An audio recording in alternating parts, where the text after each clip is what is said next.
Insert the pin to the reset buttonhole, press and hold for 5 seconds to reset switch.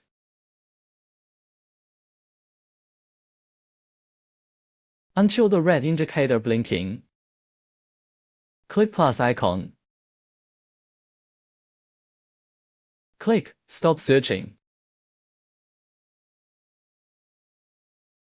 Add devices.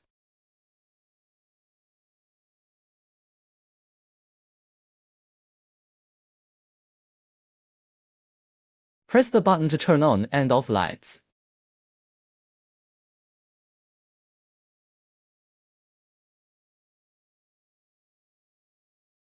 Slide the left block to change CCT.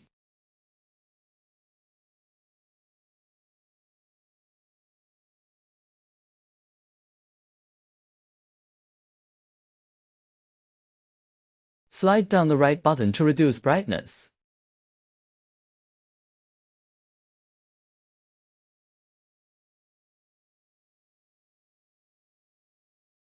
Slide up the right button to increase brightness.